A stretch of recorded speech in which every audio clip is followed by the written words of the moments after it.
The deep dive is on. Tonight, we're peeling back the layers on a case that is it's a chilling masterpiece of criminal duality. It really forces you to ask, how well can someone hide when their mask is respectability, when their weapon is the law itself? Exactly. We're dissecting the life, the crimes of Nasr El-Din, a highly educated lawyer, now known as the Safah of El-Mamoura, the serial killer who, well, turned his ground floor law offices into tombs, highly specialized tombs. Let's start right at the moment it all fell apart. Picture this.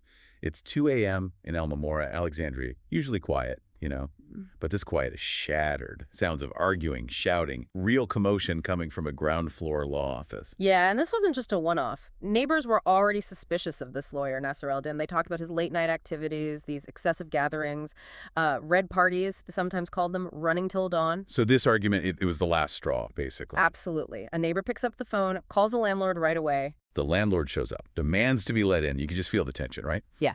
Nasr El-Din, the respected lawyer, he refuses at first, tries to use his legal background, to keep doors shut. But the landlord wasn't having it. He insists, forces his way inside. And the scene, it's immediately strange. 2 men, 2 women, all looking really agitated, trying to act normal. But the landlord sees it, this single, locked room. A room Nasr always said was off limits. Right. And despite Nasr protesting, frantically trying to stop him, the landlord breaks the lock. Inside, it's dark, but he sees it fresh digging on the floor. His first thought, bizarrely, was illegal archaeology. He thought the lawyer was digging for artifacts. An understandable mistake maybe in Egypt, but deeply wrong here. He calls the police. And that call, that's what brought the horror to light. Police arrive, investigate the disturbed earth. And find not artifacts, but a body. Tightly wrapped in a carpet, black plastic, clearly hidden in a hurry. That discovery kicks off this huge investigation. The lawyer who deals in justice, he's actually the Safah of El-Mamoura. So this dramatic exposure.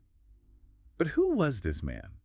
How do you build a life that implodes so spectacularly? Well, what's really fascinating, and frankly disturbing, is his background.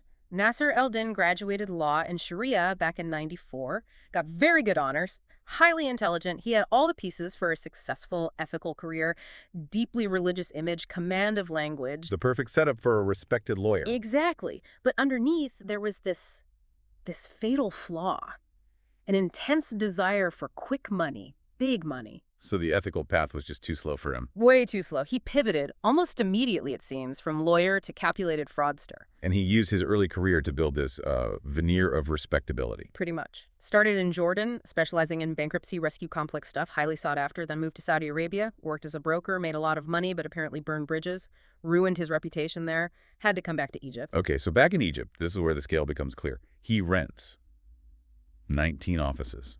19. Across Giza, Alexandria, Ismailia, notably avoiding his hometown, Kafr el-Sheikh.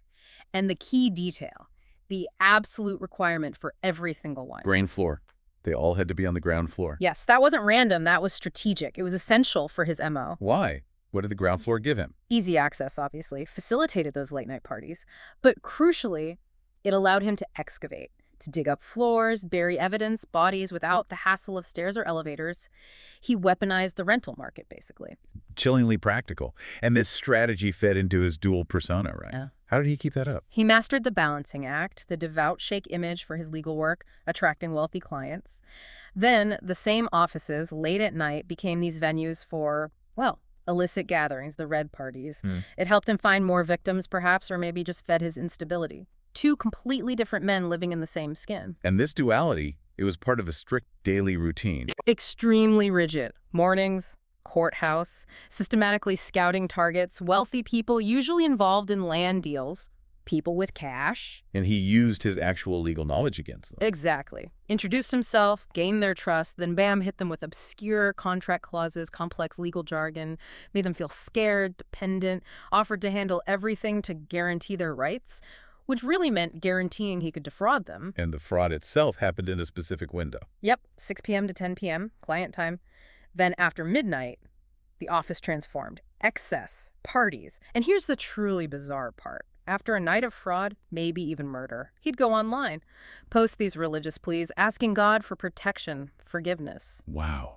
The cognitive dissonance is just Staggering. It's extreme, and this instability, mixed with that cold calculation, led to the first known murder we know about, Mona, in 2019. Mona. Young, wealthy. He met her how?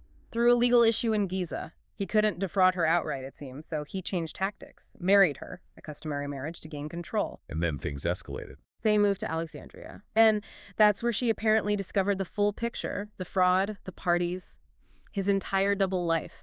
That discovery, that confrontation, it cost her her life. He killed her, the reports say, with utmost calm. Utmost calm. And the disposal. Pure premeditation. Wrapped her body immediately in airtight bags to stop the smell.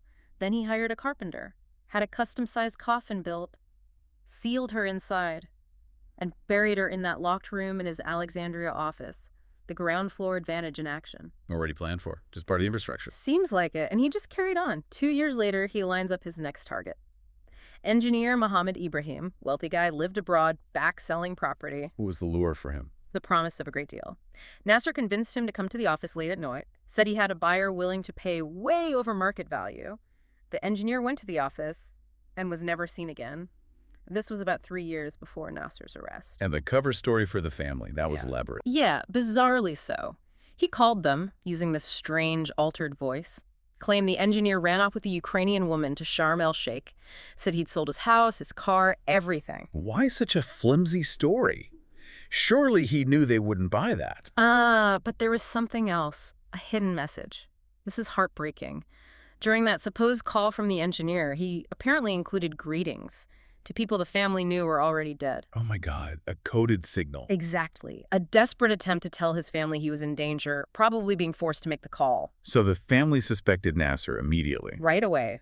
Reported him missing, pointed the finger straight at Nasr, and yet he gets questioned by security forces and as a skilled lawyer. He talks his way out of it. Completely. Walks away clean, goes right back to his life. Unbelievable. And this connects back to Mona, the first victim. Yes, because about 2.5 years later, late 2024, Nasr decides to move offices again. From Safah to El-Mamoura, he couldn't just leave Mona's body, so he moves the coffin, the custom-built airtight coffin. Takes it to the new place in El-Mamoura. And the very first thing he does there, digs up the floor in a new restricted room, buries her remains, seals it up. He's literally layering his crimes into the foundations of his workplaces. Which brings us to the final victim found there, Haja Turkia. Haja Turkia, yeah. 62 years old, wealthy fashion designer. She went to Nasr for help with a legal dispute. And he betrayed her completely. Utterly. Took her fees, then secretly worked with her opponent to make sure she lost the case, got paid by both sides, and still planned to steal the money he technically owed Haja Turkia. So she confronted him. She went to the office, demanded the money, questioned why she lost. That confrontation turned fatal. He killed her. Again, reports mention that same chilling calm. Wrapped her in a black bag, a carpet, put her in the chamber, planning to bury her properly later. But he didn't get the chance. That's what led to the discovery. Precisely. That temporary storage was his undoing. One of the women at his late-night parties got curious about the locked room, found a way in, saw the body. And instead of calling the police, she gathered some friends. They decided to confront Nasr, try to blackmail him maybe, or report him themselves. That's the shouting, the commotion we started with. That noise alerted the neighbor, brought the landlord, and finally, the police. And the full scope starts to unravel. Immediately, they find Haja Turkia in the carpet, keep digging in that room, and find Mona, his wife. 2 bodies in one office. Investigators must have known this was bigger. Oh, yeah. Suddenly, there's this flood of missing person reports connected to him. And crucially, reports about these 19 sealed apartments he rented. 19, so they started searching the others. Exactly, and during the excavation of one of those other sealed offices, they found the third body, Engineer Mohamed Ibrahim, missing for 3 years. So that's 3 confirmed victims across 3 different offices found so far. Let's talk about Nasr himself during questioning. Still calm. Completely calm. Yeah. That same detachment he showed after the killings, it's quite eerie. There's this parallel, with other infamous killers like the Safah of Giza, Safah of Tegamo, this compulsion some have. To do something normal, almost comforting, after something horrific. Right. Like eating a large meal right after a murder or a major fraud. It points to this deep, profound instability, sitting right alongside the sharp, calculating mind. He was a lawyer. He knew how investigations worked. He knew the system inside out, understood evidence, procedure, but his arrogance, His belief that he was smarter than everyone else, combined with that emotional void, it ultimately doomed him. He thought those ground floor tombs were the perfect crime. So what's the takeaway here for you listening to this? This wasn't just a case of someone snapping. This was a vast criminal operation built entirely on weaponizing a professional life. Yeah. That ground floor office was everything fraud hub by day, tomb by night. Yeah, and the bigger picture, it really shows how easily someone can hide in plain sight. Using trust, education, respectability as shields, the scale is just terrifying. 3 victims found across 3 offices out of 19 known locations. And that leaves us with a final, really unsettling thought for you to consider. With 19 separate ground floor apartments rented by Nasr El-Din and victims found in 3, what secrets might still lie buried beneath the floors of the other 16, the true number of victims? We just don't know. It might take years to find out, if ever.